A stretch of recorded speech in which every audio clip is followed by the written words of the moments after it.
En la Navidad leemos un escrito de nuestro obispo para dirigirse a todo el pueblo con motivo de esta fiesta, y en la Pascua también, lo cual nos indica que la Navidad y la Pascua son dos momentos muy importantes, de los más importantes que podemos celebrar en nuestra iglesia. Y la liturgia también hace eco de esa importancia que le dan los obispos cuando emiten un comunicado, y lo hace a través de la celebración de la octava. ¿Qué significa celebrar la octava de Pascua o celebrar la octava de Navidad? Que son días tan grandiosos, que son días con tanta riqueza, con tanto contenido que podemos aprovechar, que no se puede agotar en un solo día o en 2 días, porque ven que celebramos la vigilia pascual y luego celebramos el domingo de Pascua, celebramos la Nochebuena y luego celebramos la Navidad, pues no lo alcanzamos a agotar. Y por eso la Iglesia nos dice, celebremos una octava, que es una especie de prolongación. Es decir, litúrgicamente desde el 25 de diciembre hasta el 1 de enero es un solo día, porque celebramos un gran acontecimiento, la encarnación del Verbo Divino. Ese es el motivo de nuestra Navidad y se manifiesta a través del nacimiento de un niño recostado en un pesebre y envuelto en pañales. Por lo tanto, yo no quisiera que pasáramos de largo en este día tan importante. Sobre todo, en la Navidad cuesta más trabajo celebrar la octava de Navidad, porque miren, después del 25 de diciembre hay 3 fiestas que son absorbentes por sí mismas. San Esteban, y luego de San Esteban, San Juan Evangelista, y luego de San Juan Evangelista, los santos inocentes mártires. Entonces son celebraciones que absorben y que de alguna manera no nos permiten seguir meditando sobre lo que es el contenido fundamental de la Navidad. Mañana es Día de la Sagrada Familia y ya el sábado es el último día del año y el domingo cerramos la octava de Navidad. Yo sugiero, considero que para que no se nos pase de largo la celebración de la Navidad, hoy es la única oportunidad que tengo para hablar un poquito acerca del significado de la Navidad en la vida de la liturgia de la Iglesia. Como les decía, ¿qué celebra la liturgia de la Iglesia con la Navidad? La encarnación del Verbo Divino. Dios envió a su Hijo y su Hijo tomó carne humana en el vientre materno de María Santísima y lo dio a luz y lo tiene recostado en un pesebre envuelto en pañales. Eso es lo que conmemoramos en la Navidad, la encarnación del Verbo Divino. Y en la historia de la Iglesia tenemos 2 fechas que se han considerado para celebrar la Navidad. En Oriente celebran la Navidad el 6 de enero, pero nosotros en Occidente celebramos la Navidad el 25 de diciembre. ¿Por qué en Oriente lo hacen el 6 de enero? Porque el 6 de enero la presencia de ese niño se manifestó a todas las naciones y por eso vinieron los magos de Oriente. En el lado occidental se eligió, eso es muy importante, se eligió la fecha.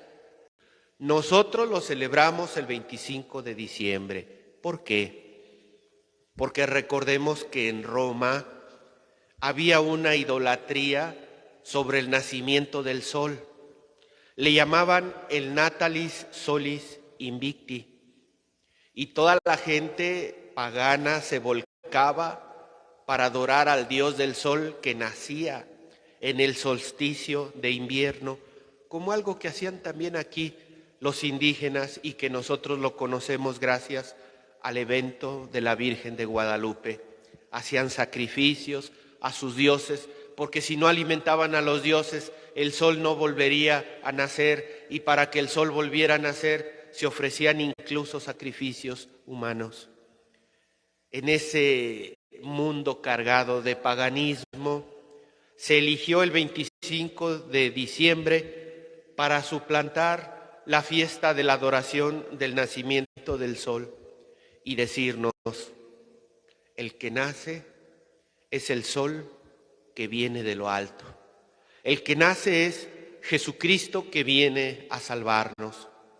Y es por ello que el 25 de diciembre, cuando vuelve a nacer el sol, cuando los días ya se hicieron tan cortitos,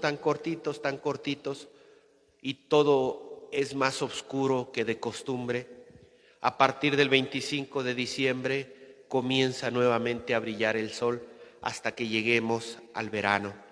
La Iglesia recuerda que con el nacimiento de Cristo llega la luz verdadera. También recordar que en la misa de Navidad nosotros leemos el capítulo 1 de San Juan, que nos dice: y vino la luz al mundo, y los suyos no la recibieron, pero a los que lo recibieron les dio el poder de ser hijos de Dios. Dios es luz.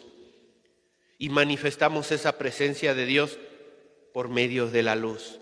Decíamos ayer, o somos hijos de la luz, o somos hijos de las tinieblas. Y para verificarlo necesitamos mirar cómo es nuestro comportamiento. Si nuestro comportamiento es según los hijos de la luz o según los hijos de las tinieblas. Cristo viene a iluminar a todo hombre que habita esta tierra. Y es así como la Iglesia a través, no fue de un día para otro, hubo varios concilios. El concilio de Nicea, año 325, el concilio de Constantinopla, año 381, de Éfeso 431, de Calcedonia 451, donde se reúnen todos los obispos para acordar la forma en cómo celebrar la encarnación del Verbo Divino. Y este desarrollo de la celebración de la Navidad se cristalizó con San León Magno, uno de los grandes papas en la historia de nuestra Iglesia, y lo coronó resaltando el valor salvífico de la encarnación. Dios viene a nosotros y se hace hombre porque quiere salvarnos, y por eso se llama Jesús, porque Dios salva a toda la humanidad. Y es así pues como la Iglesia propone para celebrar la Navidad desde la vigilia del 25 de diciembre, es decir, el 24 de diciembre nosotros celebramos ya en la noche las misas de Nochebuena, el 25 de diciembre las misas de Navidad, pero como les decía, ahí no se acaba la celebración de la misa, continúa con la octava de Navidad, y dentro de la octava de Navidad tenemos a los mártires, San Esteban, los santos mártires inocentes, San Juan Evangelista. Y por si fuera poco, la octava de Navidad tenemos la celebración de la Sagrada Familia y el último día del año. Para cerrar con broche de oro esta octava de Navidad, nosotros tenemos el 1 de enero, que muchos piensan que el 1 de enero solo venimos a la iglesia a encomendarnos a Dios por el año que inicia, y está muy bien, venimos a encomendarnos a la divina providencia, pero sobre todo a celebrar la solemnidad de María como Madre de Dios. Y con esto se cierra la octava de Navidad, y tú dirías, bueno, ¿ya acabó la Navidad en el caminar litúrgico? No, porque después de María, Madre de Dios, viene la Epifanía del Señor, que son la celebración de los Santos Reyes Magos. Y la Navidad concluye al domingo posterior a la celebración de los Reyes Magos, que es el bautismo de nuestro Señor Jesucristo. Y hasta entonces termina la Navidad. ¿Cuál es la exhortación? Que no apaguemos la celebración de la Navidad, porque los comercios, porque los tianguis, porque los mercados ya se fueron de vacaciones y ya apagaron sus luces, y nosotros pensamos que la Navidad ya también se apagó. Pues no, tenemos todo este tiempo para celebrar y para conmemorar en nuestra propia vida este gran acontecimiento, la venida del Hijo de Dios en la carne, el nacimiento del niño Jesús. Y contemplamos a ese pequeño niño en los brazos maternos de su Santísima Madre, la Virgen María. Y algo que también quiere provocar la Iglesia con esta figura es que nosotros también imitemos a ese niño. Yo quiero ser como ese niño, pobre, inocente y en los brazos de la Virgen María. Y así es como la Iglesia nos sostiene mientras peregrinamos por esta tierra, mientras somos llamados a la vida en plenitud por toda la eternidad con nuestro Padre Dios en el cielo. Ese es el fundamento de la Navidad, el misterio de la encarnación, pues sabemos que si Dios nace en nuestra humanidad, viene a renovar nuestra existencia, viene a darnos una consistencia muy superior a la sola consistencia humana. Pues si Dios se hizo humano, es que ser humano es lo mejor que se puede ser mientras se habita en esta tierra. Y nosotros somos humanos. Y al reconocer eso, nos damos cuenta que ya no merece la pena vivir como animalitos, que ya no merece la pena vivir peleándonos, que ya no merece la pena solamente vivir bajo los instintos meramente carnales, sino que ahora, con la encarnación de Jesús, nuestra humanidad ha sido revestida de divinidad. Por lo tanto, aspiremos a vivir de acuerdo a este nuevo llamado que Dios nos hace al asumir nuestra propia humanidad, vivir como hijos de Dios, vivir haciendo presente al Verbo encarnado, que también yo lo llevo en mi interior, pues yo he recibido el santo bautismo, pues yo lo recibo en la comunión, pues yo recibo permanentemente esa vida divina, especialmente a través de la carne de Cristo. Dios se manifestó por medio de la carne. Y si nosotros recibimos a Dios en nuestra vida, ¿cómo deberemos manifestarlo nosotros también? Con nuestro comportamiento, con nuestra propia vida, con nuestra propia carne. ¡Qué intercambio admirable! No dejaríamos de maravillarnos por este intercambio admirable. Dios se hace hombre para que el hombre pueda vivir con la dignidad de hijo de Dios y pueda llegar a Dios. Él nos visita, nos salva y nos capacita. Nos da los medios necesarios para que nosotros podamos participar en la vida divina. Y nada más para terminar y mencionar el Evangelio. Escuchamos el Evangelio de la presentación del Señor. Y todos diríamos, es que ese Evangelio todavía no toca. Ese Evangelio, ¿cuándo lo debemos de escuchar? Para el día de la Candelaria, para el 2 de febrero, ¿verdad? Que ahí es cuando escuchamos el cántico de Simeón.